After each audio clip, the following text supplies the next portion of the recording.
Hello, girls, guys, or otherwise. This is Rich. Um, First off, I want to say that I'm feeling a little bit better since I last recorded. If you're following along, one of my coworkers got COVID because, well, she wasn't vaccinated and refused to be vaccinated. So I went for my test, came up negative. I'm still having stomach pains for some reason. I don't know if it's something that I ate, if it's something completely different, a different issue that I'm having. I don't know. And headaches are just a normal thing. So no, it's not a seasonal allergy thing. I don't think, but it is just something that I constantly have. I have TMJ, just a little side note for this Terror Talk Tuesday. I have TMJ, which is like lockjaw. And what it is there's a little piece of cartilage between your mandible and your skull that, for me, the muscles that connect going back your through your head and down your neck and everything. Oh my gosh, my hair is terrible. But the muscles that are connected to that are a little bit more tense, and they pull that cartilage back out, and it causes a clicking in the jaw, which also causes headaches because your jaw is not always perfectly aligned and whatnot. It's a thing that happens. So if you see me going like this, yeah, that's me like resetting my jaw. Yeah, that's what happens. So let's see. Yeah, see, now I'm drawing my attention to it, and I can't stop doing it now. Anyway, still having stomach issues. If it lasts any longer than past this upcoming weekend, then I will be going to the doctor to see what the heck that's all about, because I rarely get stomach issues like this, and not fun at all. Let me just say that. So anyway, getting to today's topic. We are talking about the Ace of Cups. We are starting the cups in our Tarot Talk series. So let me go ahead and get our stuff up here, and we'll get on into it. There's our picture, our view, and there is the pictorial key of the tarot. So let's go ahead and read this, see what we think of what A.E. Waite had to say, and then we'll go into what we agree, disagree, or otherwise, with regards to the Ace of Cups and how we can remember what this signifies whenever it comes up in a reading for us. He says, "The waters beneath and thereon are water lilies. The hand issues from the cloud, holding in its palm the cup, from which four streams are pouring."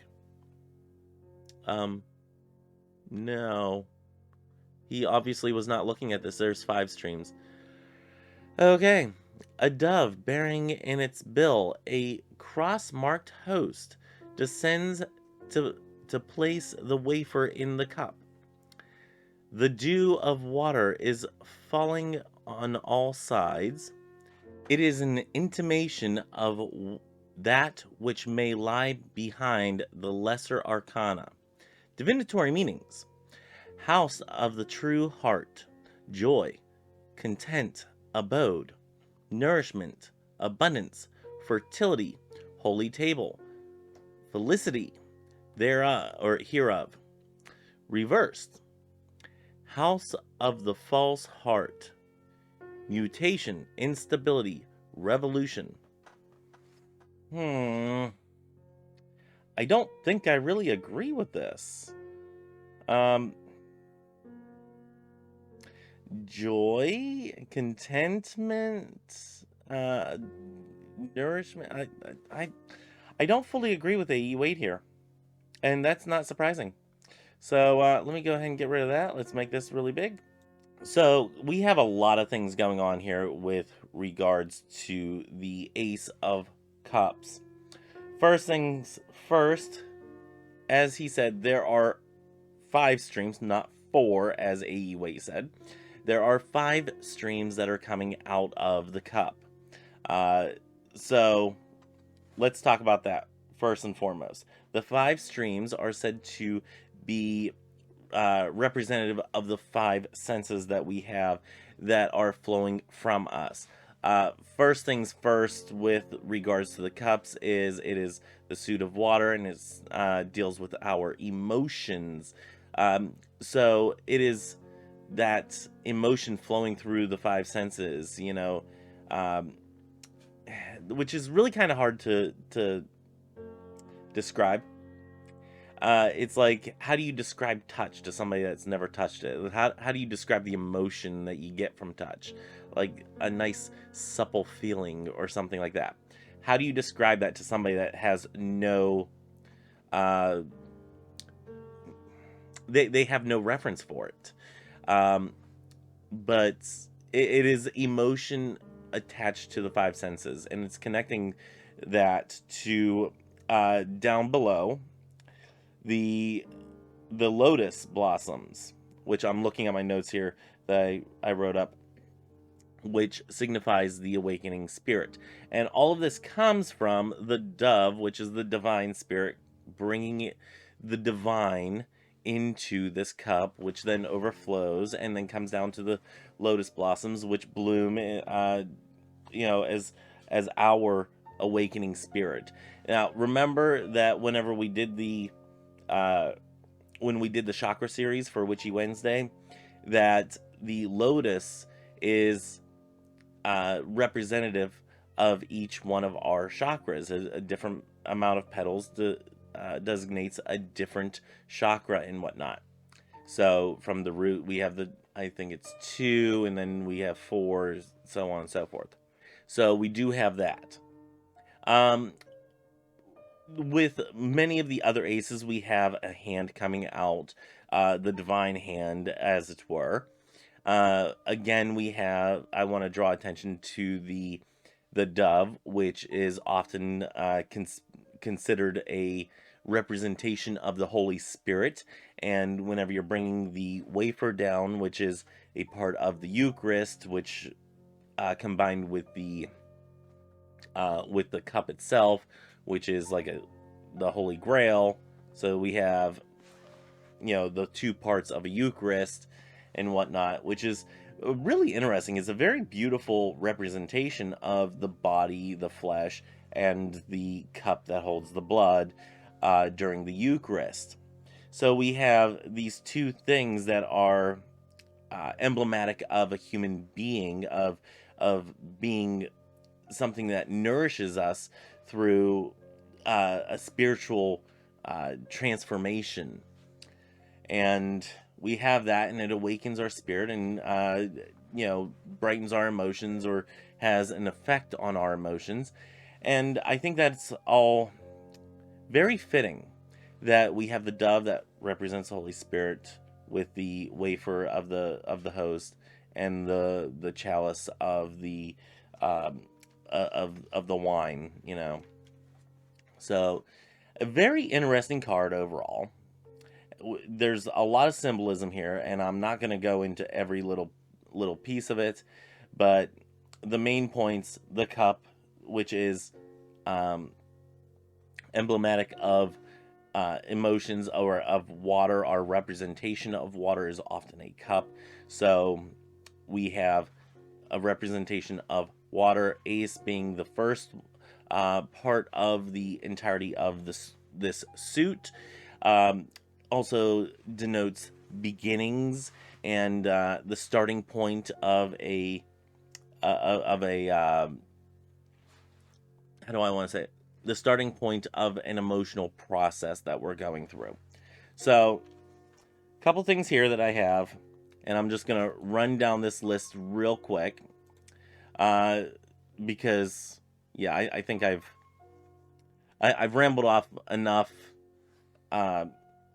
with regards to some of the different symbols that we see here. Maybe one day I'll go through and I'll do like a piece by piece, like pixel by pixel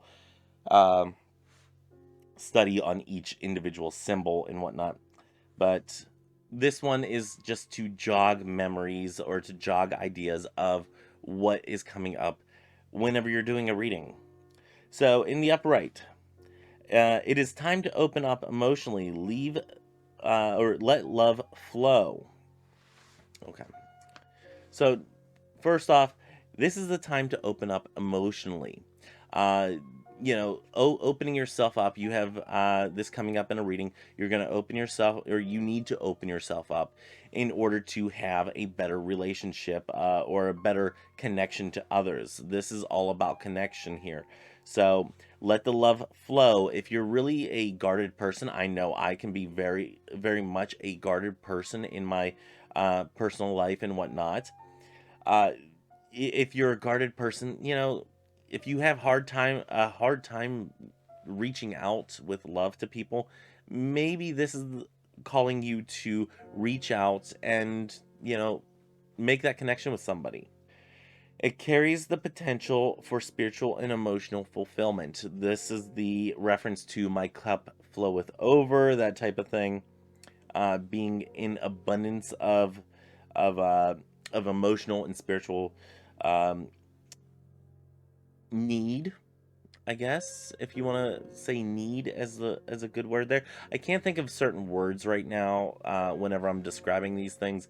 So, let's go with need. Need is a good word, but not the word I was necessarily looking for. This may be calling you to start an emotionally creative venture. So, by that I mean this can be uh, something that you pour your emotions into, a creative venture, as far as maybe writing, journaling, painting. Maybe you're a crafter of sorts, and you want to start crafting things and pouring your emotions into it. um, Keep in mind that some of the best art out there is ones, or are ones that people pour their emotion into, that they just kind of put it out all out there on the line and just put everything in there. So yeah, that could be, this could be a calling for you to do something like that, to really express yourself in those big vulnerable ways. This could be a new relationship. So again, we're talking emotions, we're talking connecting to another individual. This could be a relationship about to start. So, and this doesn't have to be a romantic relationship either. This could be a new friendship, a new partnership of sorts, um, something of those natures. Uh, this is a time of giving, and thus bringing happiness to others. So this could be you, donating to charity, or giving your time or your efforts to another individual. So there's something that could be, and it can signify pregnancy or birth, or a new idea or new adventure that you're going on. Now, looking at this in reverse, this um, is kind of taking the projecting emotion of love out and kind of reversing that. So it's very much a reversal of this original meaning. So this might be calling you to um, love yourself more, spend a little bit more time working on yourself and your shadow work and whatnot. And whenever you work on the shadow work, it'll also help work with your intuition and whatnot. But be careful whenever you are doing this type of shadow work, because sometimes whenever we do shadow work, we have a tendency to, um, let's say, block out certain things so we don't have to deal with certain emotions and whatnot. Be careful that whenever this comes up, that um, you don't create that internal blockage, because that can lead to even worse problems. Really kind of open yourself up to accepting what it is what it is, and connecting with that, and then moving forward from there. You see where you're at, and you're going to move forward as well. Um, and the last one I have here is you may be withholding in your relationship. So, as with the upright, it meant more of maybe a relationship coming into your life. This, or maybe you giving more love in a relationship, this could also be in reverse, the absolute reverse of that. And it could be you withholding love from another. Maybe you're withholding a little of your emotional self from others, and this is something that it is calling you to deal with. So, with all that being said, I'm going to go ahead and uh, probably film. I have my notes here for Witchy Wednesday as well. And I think we're going to talk about something of the season. So, yeah, join me tomorrow for that, for Witchy Wednesday. Join me for Table Talk Thursday. I need to still film Saturdays and Sundays videos.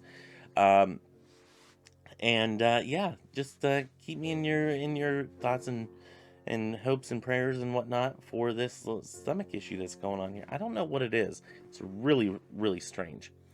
But yeah, we're gonna get figured out. We're gonna be fine.